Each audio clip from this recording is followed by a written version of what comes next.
12th class algebra का chapter है matrices. Start आज हो रहा है। तो मैट्रिक्स का प्लूरल होता है मैट्रिसेज, जिसको हिंदी में आव्यूह कहते हैं।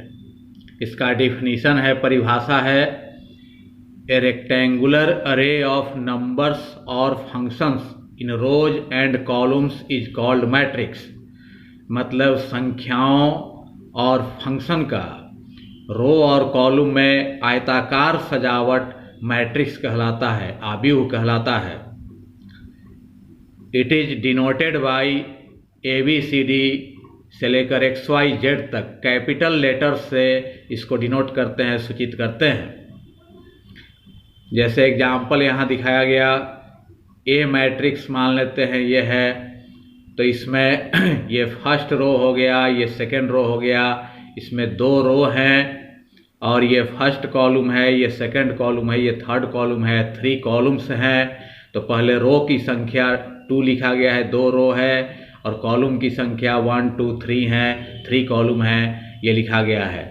तो कहेंगे कि यह जो है 2/3, इसको 2/3 पढ़ेंगे, 2/3 मैट्रिक्स है। इसी को इस मैट्रिक्स का ऑर्डर कहेंगे।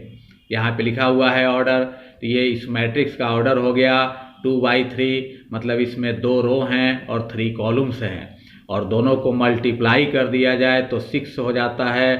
तो ये सब इसके एलिमेंट्स कहलाते हैं या इंट्रीज कहलाते हैं।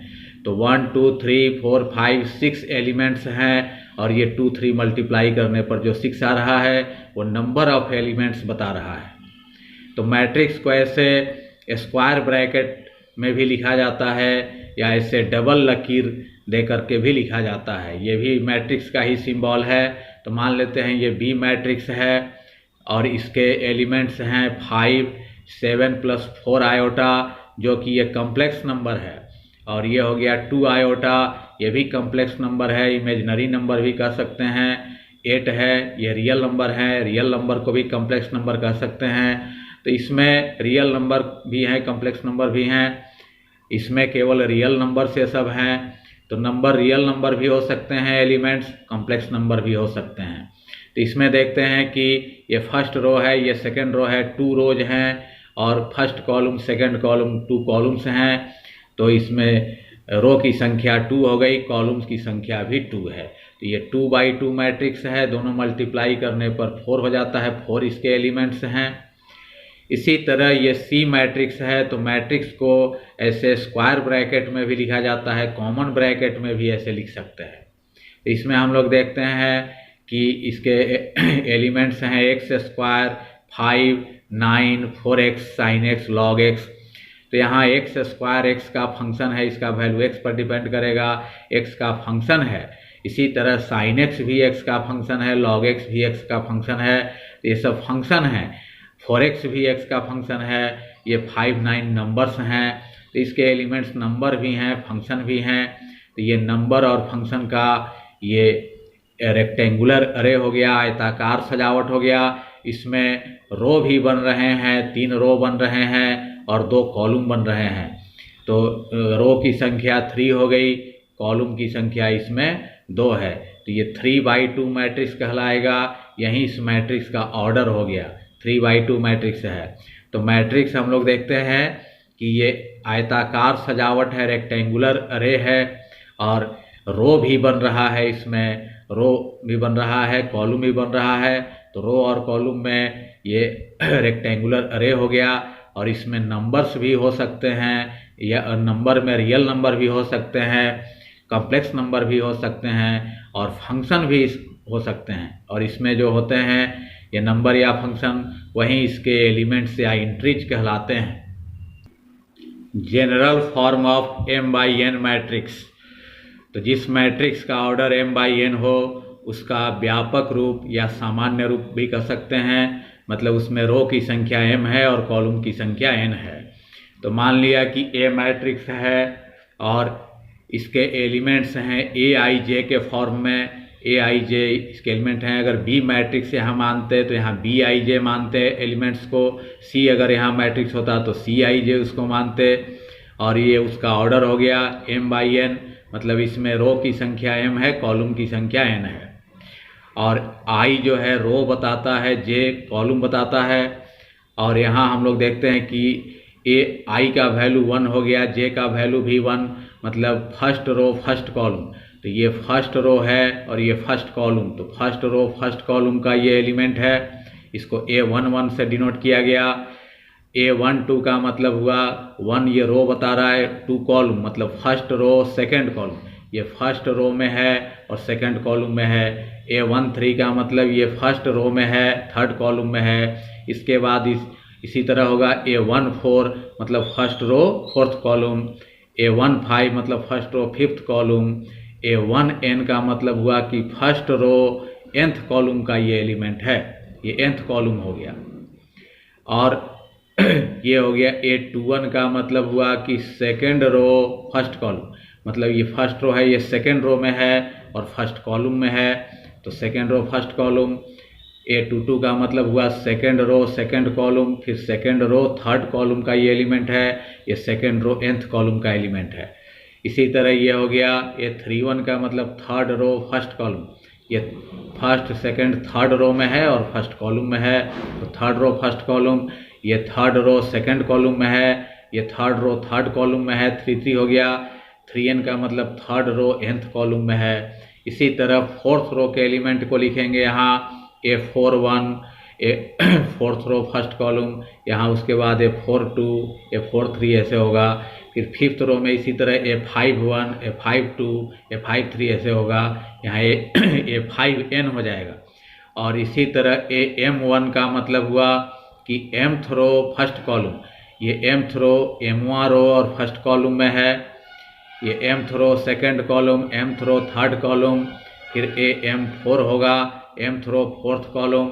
AMN का मतलब हुआ mth रो nth कॉलम, मतलब इसमें टोटल m रो हैं और n कॉलम्स हैं, इसका ऑर्डर हो गया m/n। तो ये हो गया general form m/n order matrix का। टाइप्स ऑफ मैट्रिसेज, मैट्रिक्स के प्रकार। फर्स्ट टाइप है रो मैट्रिक्स। इसका डिफिनीशन है the matrix which has only one row is called row matrix.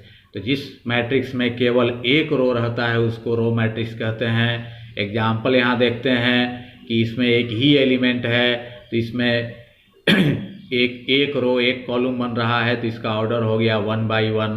तो इसमें सिर्फ एक ही रो है, तो जिस मैट्रिक्स में सिर्फ एक रो हो उसी को रो मैट्रिक्स कहते हैं। इस मैट्रिक्स में भी हम लोग देखते हैं कि एक रो है जबकि 1 2 3 कॉलम है, तो इसका ऑर्डर हो गया 1/3, मतलब 1 मतलब हुआ कि एक रो हो गया और ये 3 कॉलम की संख्या बता रहा है, 3 कॉलम हैं। तो इसमें हम लोग देखते हैं कि एक रो है, तो ये रो मैट्रिक्स हो गया। तो इसमें भी एक रो है, इसमें भी एक रो है। जिस मैट्रिक्स में केवल एक रो रहता है उसी को रो मैट्रिक्स कहते हैं। इसको रो वेक्टर भी कहा जाता है, ये रो वेक्टर भी कह सकते हैं। कॉलम कितना भी हो सकता है, जैसे इसमें एक कॉलम है, इसमें 3 कॉलम है, लेकिन रो एक रहना चाहिए। फिर सेकंड है कॉलम मैट्रिक्स। तो जैसे रो मैट्रिक्स है वैसे कॉलम मैट्रिक्स होता है। The matrix which has only one column is called column matrix. तो जिस मैट्रिक्स में केवल एक कॉलम हो उसको कॉलम मैट्रिक्स कहते हैं। जैसे इसमें देखते हैं कि इसमें एक रो है एक कॉलम है, तो इसका ऑर्डर हो गया 1/1। तो एक कॉलम है इसलिए इसको कह सकते हैं कि कॉलम मैट्रिक्स है। ये मैट्रिक्स देखते हैं इसमें 1 2 3 रोज हैं जबकि 1 कॉलम है, इसका ऑर्डर हो गया 3/1, मतलब 3 रो हैं और 1 कॉलम है। तो इसमें एक ही कॉलम है इसलिए इसको कॉलम मैट्रिक्स कहेंगे। तो जिसमें केवल एक कॉलम रहे उसको कॉलम मैट्रिक्स कहते हैं। इसमें भी एक कॉलम है, इसमें भी एक कॉलम है, ये भी कॉलम मैट्रिक्स हो गया, ये भी कॉलम मैट्रिक्स। रो कितना भी हो सकता है लेकिन कॉलम एक रहना चाहिए, इसको कॉलम वेक्टर भी कहा जाता है।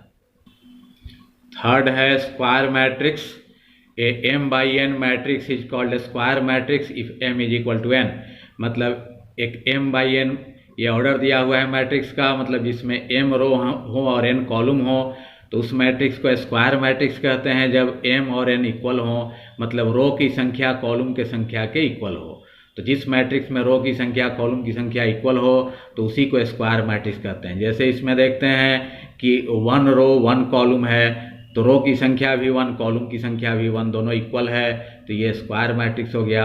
इसमें देखते हैं कि 1 2 रोज हैं और 2 कॉलम्स हैं, तो रो की संख्या भी 2, कॉलम की संख्या भी 2, दोनों इक्वल हैं, तो ये स्क्वायर मैट्रिक्स है। इसमें 1 2 3 रोज हैं, 1 2 3 कॉलम्स भी हैं, तो रो की संख्या भी 3, कॉलम की संख्या भी 3, रो की संख्या कॉलम की संख्या के इक्वल है, तो यह भी स्क्वायर मैट्रिक्स है। तो जिस मैट्रिक्स में रो की संख्या और कॉलम की संख्या इक्वल हो तो उसी को स्क्वायर मैट्रिक्स कहते हैं। और जो मैट्रिक्स स्क्वायर मैट्रिक्स नहीं हो, मतलब जिसमें रो की संख्या कॉलम की संख्या के इक्वल नहीं हो, तो उसको हम लोग कह सकते हैं कि वो रेक्टेंगुलर मैट्रिक्स है। जैसे इससे ऊपर हम लोग ये देख चुके हैं कि यहाँ पर रो की संख्या कॉलम की संख्या के इक्वल नहीं है, तो इसको हम लोग कॉलम मैट्रिक्स के साथ साथ रेक्टेंगुलर मैट्रिक्स भी कह सकते हैं। फोर्थ है डायगोनल मैट्रिक्स।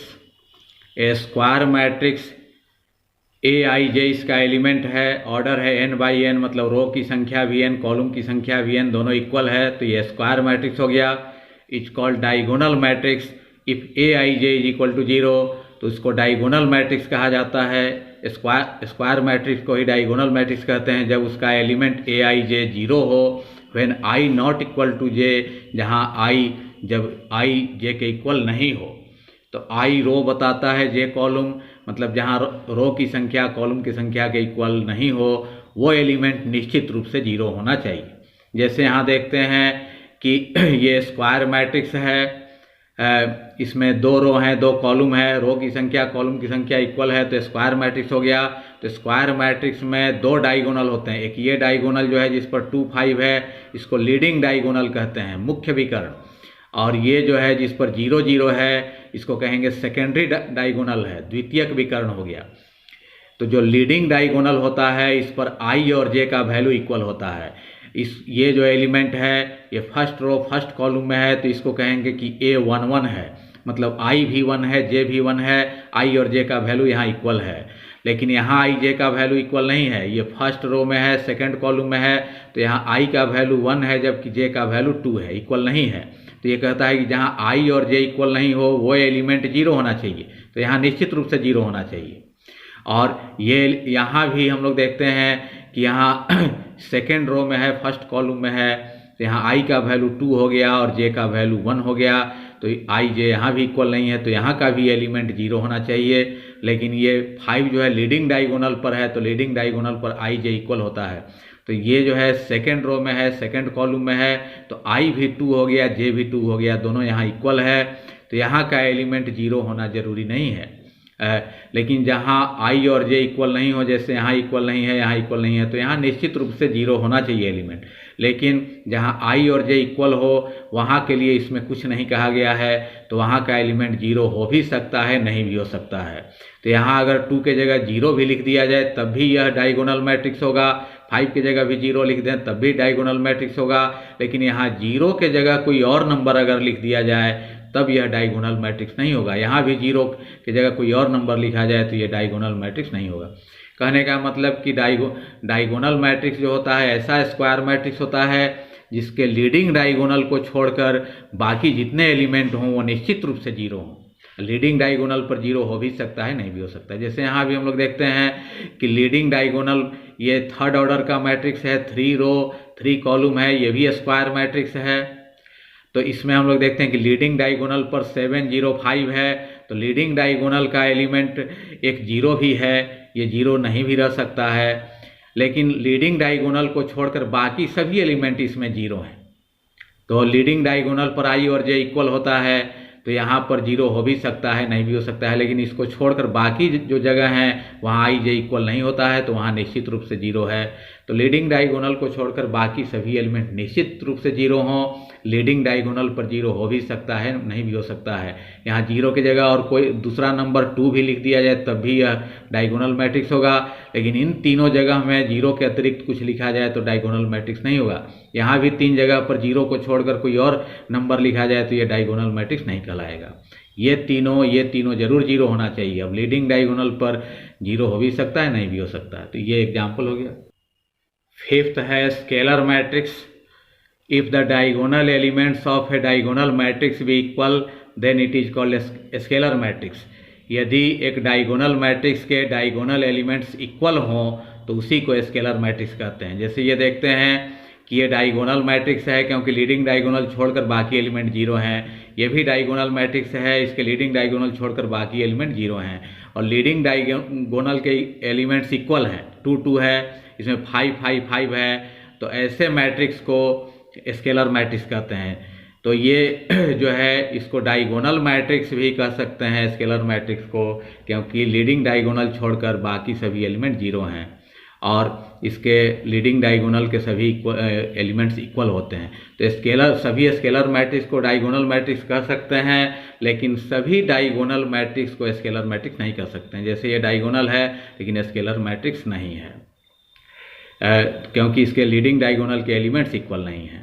अब यहाँ पर हम लोग देखते हैं सभी डायगोनल मैट्रिक्स को स्क्वायर मैट्रिक्स कह सकते हैं, लेकिन सभी स्क्वायर मैट्रिक्स को डायगोनल मैट्रिक्स नहीं कह सकते हैं। उसी तरह सभी स्केलर मैट्रिक्स को डायगोनल मैट्रिक्स कह सकते हैं, लेकिन सभी डायगोनल मैट्रिक्स को स्केलर मैट्रिक्स नहीं कह सकते हैं। यहाँ 5 5 5 के जगह 0 0 0 भी कर दिया जाए तभी स्केलर मैट्रिक्स हो जाएगा, 1 1 1 भी कर दिया जाए तब भी स्केलर मैट्रिक्स हो जाएगा। 6th है identity matrix. A scalar matrix is called identity matrix or unit matrix if its each diagonal element be 1. It is denoted by I. मतलब एक स्केलर मैट्रिक्स ऊपर हम लोग देख चुके हैं, स्केलर मैट्रिक्स जिसके लीडिंग डायगोनल को छोड़कर बाकी जीरो होता है और लीडिंग डायगोनल पर इक्वल होते हैं सभी एलिमेंट। तो एक ऐसा स्केलर मैट्रिक्स आइडेंटिटी मैट्रिक्स कहलाता है या उसको यूनिट मैट्रिक्स भी कहते हैं।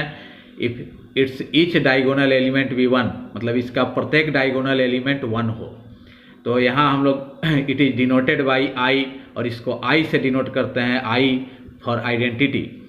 जैसे यहाँ हम लोग देखते हैं कि ये जो मैट्रिक्स है ये लीडिंग डायगोनल पर 1 है, लीडिंग डायगोनल का हर एक एलिमेंट 1 है, इसको छोड़कर बाकी 0 है। तो लीडिंग डायगोनल को छोड़कर बाकी एलिमेंट 0 हैं, तो हम लोग कह सकते हैं कि यह स्केलर मैट्रिक्स है, और इसको डायगोनल मैट्रिक्स भी कह सकते हैं। डायगोनल मैट्रिक्स कह सकते हैं क्योंकि लीडिंग डायगोनल को छोड़कर बाकी सब 0 है, और स्केलर मैट्रिक्स भी कह सकते हैं क्योंकि लीडिंग डायगोनल के एलिमेंट इक्वल हैं, और लीडिंग डायगोनल के एलिमेंट इक्वल होने के साथ साथ सभी प्रत्येक एलिमेंट अगर 1 हो तब उसी को आइडेंटिटी मैट्रिक्स कहते हैं, और इसको आई से डिनोट करते हैं। तो ये सेकेंड ऑर्डर का है, मतलब 2 रो हैं 2 कॉलम हैं, तो कह सकते हैं कि सेकेंड ऑर्डर का आइडेंटिटी मैट्रिक्स है, तो इसको I2 से डिनोट करेंगे।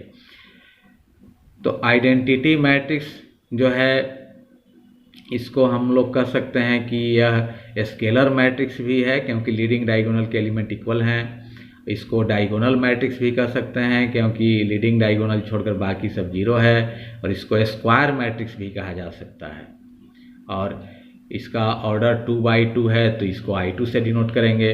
फिर यहाँ देखते हैं कि ये भी जो है इसके लीडिंग डायगोनल पर 1 1 1 है, लीडिंग डायगोनल का हर एक एलिमेंट इसमें 1 है, और उसको छोड़कर लीडिंग डायगोनल को छोड़कर बाकी सभी एलिमेंट 0 हैं। तो इसको कहेंगे कि यह भी आइडेंटिटी मैट्रिक्स है, और इसमें 3 रोज हैं और 3 कॉलम्स हैं, तो थर्ड ऑर्डर का आइडेंटिटी मैट्रिक्स है, इसको I3 से डिनोट करेंगे। इसको यूनिट मैट्रिक्स भी कह सकते हैं, तो ये थर्ड ऑर्डर का है। तो आइडेंटिटी मैट्रिक्स में लीडिंग डायगोनल पर के सभी एलिमेंट 1 होते हैं और उनको छोड़कर बाकी सब 0 होता है। तो आइडेंटिटी मैट्रिक्स को स्केलर मैट्रिक्स भी कह सकते हैं, डायगोनल मैट्रिक्स भी कह सकते हैं, और स्क्वायर मैट्रिक्स भी कह सकते हैं। 7th है जीरो और नल मैट्रिक्स, जीरो मैट्रिक्स और null matrix. If each element of a matrix be 0, then it is called zero और null matrix। यदि एक मैट्रिक्स का प्रत्येक एलिमेंट 0 हो तो वह जीरो मैट्रिक्स या नल मैट्रिक्स कहलाता है। इट इज़ डिनोटेड बाई 0, इसको 0 से डिनोट करते हैं। जैसे यहाँ देखते हैं कि इसमें एक ही एलिमेंट है वो भी 0 है, तो ये जीरो मैट्रिक्स हो गया, या नल मैट्रिक्स भी कह सकते हैं। ये जो है इसमें 2 रो हैं 3 कॉलम है, 2/3 मैट्रिक्स है, और सभी एलिमेंट इसके 0 हैं, तो यह भी जीरो मैट्रिक्स या नल मैट्रिक्स कहलाएगा। तो प्रत्येक एलिमेंट 0 होना चाहिए। अगर एक 0 हटाकर कोई और नंबर यहाँ लिख दिया जाए तो वो जीरो मैट्रिक्स नहीं कहलाएगा। हर एक एलिमेंट 0 होना चाहिए तभी वो जीरो मैट्रिक्स कहलाएगा। 8 है अपर ट्रायंगुलर मैट्रिक्स। ए स्क्वायर मैट्रिक्स, यह भी एक स्क्वायर मैट्रिक्स होता है जिसका एलिमेंट है AIJ ऑर्डर है n/n, मतलब रो की संख्या भी n, कॉलम की संख्या भी n, इक्वल है रो की संख्या कॉलम की संख्या के, तो ये स्क्वायर मैट्रिक्स होगा। Is called upper triangular matrix. तो ऐसे स्क्वायर मैट्रिक्स को अपर ट्रायंगुलर मैट्रिक्स कहते हैं। If aij is equal to 0, मतलब यदि उसका एलिमेंट 0 हो, when i greater than j, जब i j से बड़ा हो। i रो बताता है, j कॉलम, मतलब रो की संख्या जहाँ कॉलम की संख्या से अधिक हो वो एलिमेंट निश्चित रूप से 0 हो। तो हम लोग देखते हैं कि ये मैट्रिक्स जो है इसमें यहाँ पर i भी 1 है, j भी, ये फर्स्ट रो में है, फर्स्ट कॉलम में है, तो i भी 1 हो गया, j भी 1 हो गया, दोनों यहाँ इक्वल है। तो यहाँ 0 हो भी सकता है, नहीं भी हो सकता है। यहाँ पर हम लोग देखते हैं कि ये फर्स्ट रो में है, सेकंड कॉलम में है, तो i का वैल्यू यहाँ 1 कहलाएगा, j का वैल्यू 2 है, तो यहाँ i जो है छोटा है और j बड़ा है, तो यहाँ पर 0 हो भी सकता है, नहीं भी हो सकता है। यहाँ 3 लिखा गया। यहाँ पर हम लोग देखते हैं कि फर्स्ट रो थर्ड कॉलम में है, तो i 1 हो गया और j यहाँ पर 3 हो गया। i यहाँ छोटा है, j बड़ा है, तो यहाँ के लिए कुछ नहीं कहा गया है, यहाँ 0 हो भी सकता है, नहीं भी हो सकता है। लेकिन यहाँ पर हम लोग देखते हैं कि ये सेकेंड रो में है, फर्स्ट कॉलम में है, तो यहाँ i का वैल्यू 2 है और j का वैल्यू 1 है, तो i का वैल्यू बड़ा हो गया, j का वैल्यू यहाँ छोटा हो गया, तो यहाँ का एलिमेंट निश्चित रूप से 0 होना चाहिए, तो यहाँ 0 होना चाहिए। फिर यहाँ देखते हैं कि यहाँ पर थर्ड रो है, फर्स्ट कॉलम है, मतलब i का वैल्यू 3 है और j का वैल्यू 1 है, मतलब i बड़ा हो गया, j छोटा हो गया, तो यहाँ का एलिमेंट निश्चित रूप से 0 होना चाहिए। ये जो एलिमेंट है ये थर्ड रो में है, सेकंड कॉलम में है, मतलब i का वैल्यू 3 है और j का वैल्यू 2 है, तो यहाँ भी i बड़ा है, j छोटा है, तो ये निश्चित रूप से, ये तीनों निश्चित रूप से 0 होना चाहिए। अब यहाँ का एलिमेंट जो 0 लिखा गया है, तो ये सेकंड रो सेकंड कॉलम में है, मतलब i भी 2 है, j भी 2 है, तो यहाँ इक्वल है, तो यहाँ का एलिमेंट, यहाँ के लिए कुछ नहीं कहा गया है, तो यहाँ का एलिमेंट 0 हो भी सकता है, नहीं भी हो सकता है। 0 की जगह यहाँ 1 भी लिख दिया जाए, कोई और भी नंबर लिख दिया जाए, तब भी ये अपर ट्रायंगुलर कहलाएगा। लेकिन ये 3 जगह हम लोग देखते हैं कि ये 3 जगह i बड़ा है और j छोटा है, तो ये तीनों एलिमेंट निश्चित रूप से 0 होना चाहिए। और इनको छोड़कर बाकी ये सब जगह जितने बन रहे हैं, यहाँ भी i और j इक्वल है, लीडिंग डायगोनल पर है, थर्ड रो थर्ड कॉलम, तो यहाँ के लिए कुछ नहीं कहा गया है, तो यहाँ 0 हो भी सकता है, नहीं भी हो सकता है। और ये सब जो जगह हैं ये तीनों, यहाँ पर हम लोग देखते हैं यहाँ सेकेंड रो थर्ड कॉलम है, यहाँ i 2 हो गया और j 3 हो गया, तो यहाँ i छोटा है, j बड़ा है, तो यहाँ पर यहाँ के लिए कुछ नहीं कहा गया है। तो ये सब जो एलिमेंट हैं लीडिंग डायगोनल के, या ये सब, ये 0 हो भी सकते हैं, नहीं भी हो सकते हैं। लेकिन ये तीनों एलिमेंट जो हैं, ये तीनों जगह पर i बड़ा है और j छोटा है, ये तीनों एलिमेंट निश्चित रूप से 0 होना चाहिए। यहाँ ये तीनों के 0 के जगह कोई और नंबर अगर रख दिया जाए तो ये अपर ट्रायंगुलर नहीं कहलाएगा। लेकिन ये सब जो नंबर हैं इनको हटाकर 0 रख दिया जाए तब भी ये अपर ट्रायंगुलर कहलाएगा। तो इसमें हम लोग देखते हैं कि ऊपर एक ट्रायंगल जैसा ऐसा बनता है, इसलिए इसका नाम अपर ट्रायंगुलर पड़ा। 9th है लोअर ट्रायंगुलर मैट्रिक्स। ए स्क्वायर मैट्रिक्स, यह भी स्क्वायर मैट्रिक्स होता है जिसका एलिमेंट aij है, ऑर्डर n/n है, रो की संख्या भी n, कॉलम की संख्या भी n, दोनों बराबर है, तो स्क्वायर मैट्रिक्स हुआ। Is called lower triangular matrix. ये लोअर ट्रायंगुलर मैट्रिक्स कहलाता है। If aij is equal to 0, मतलब इसका एलिमेंट aij 0 के इक्वल हो, when i less than j, जब i j से छोटा हो, मतलब रो की संख्या कॉलम की संख्या से कम हो, तो उसमें अपर ट्रायंगुलर में होता है i ग्रेटर देन j और इसमें है i लेस देन j, और वो भी स्क्वायर मैट्रिक्स होता है, ये भी स्क्वायर मैट्रिक्स होता है। जैसे यहाँ एग्जाम्पल देखते हैं, तो यहाँ ये 3 जगह जो हैं, ये 3 जगह पर i j से छोटा होता है।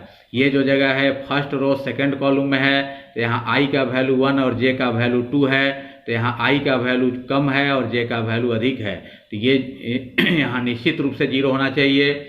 ये जो एलिमेंट है फर्स्ट रो थर्ड कॉलम में है, तो i का वैल्यू 1 हो गया, j का वैल्यू 3 हो गया, तो i छोटा है, j बड़ा है, ये निश्चित रूप से 0 होना चाहिए। ये सेकेंड रो थर्ड कॉलम में है, तो यहाँ भी i का वैल्यू 2 है और j का वैल्यू 3 है, तो i छोटा है, j बड़ा है, तो ये तीनों एलिमेंट निश्चित जीरो होना चाहिए। तीनों जगह आई छोटा होता है और जे बड़ा होता है, लेकिन ये बाकी जगह ये लीडिंग डायगोनल पर आई जे इक्वल होता है, तो इसके लिए कुछ नहीं कहा गया है इसमें, तो यहाँ जीरो हो भी सकता है, नहीं भी हो सकता है। 2 हटाकर जीरो भी कर दिया जाए तब भी ये लोअर ट्रायंगुलर कहलाएगा, लेकिन ये 3 जीरो के बदले कोई और नंबर रखने पर ये लोअर ट्रायंगुलर नहीं कहलाएगा। ये तीनों निश्चित रूप से जीरो होना चाहिए, और बाकी ये सब एलिमेंट जीरो हो भी सकते हैं, नहीं भी हो सकते हैं। तो ये लीडिंग डायगोनल पर आई जे इक्वल होता है, बाकी ये 3 जगह जो है ये आई बड़ा होता है और जे छोटा होता है। तो ये सब इनके लिए कुछ नहीं कहा गया है, तो यहाँ जीरो हो भी सकते हैं, नहीं भी हो सकते हैं। लेकिन ये 3 जगह जो है आई, इन 3 जगह आई छोटा होता है, जे बड़ा होता है, तो ये तीनों एलिमेंट निश्चित रूप से जीरो होना चाहिए। तो ये लोअर ट्रायंगुलर हो गया। इसमें नीचे हम लोग देखते हैं कि ये ट्रायंगल जैसा बन रहा है, इसलिए इसका नाम पड़ा लोअर ट्रायंगुलर मैट्रिक्स।